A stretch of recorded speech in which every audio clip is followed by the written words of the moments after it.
இந்த சாரியில் தாங்க இன்றைக்கி நம்ம ட்ரெஸ் தைக்க போகிறோம்.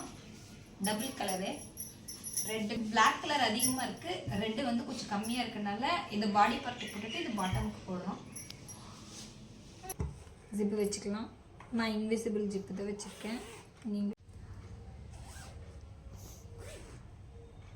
ஜிப்பு வச்சு வச்சுருவேன்.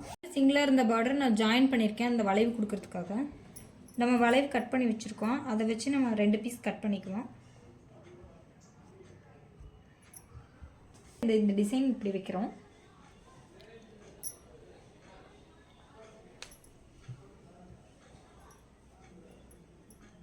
பட்டன் வைக்காம பார்டரவே கட் பண்ணி நான் இந்த லேஸ் கொடுத்த மாதிரி கொடுத்துருக்குறேன்.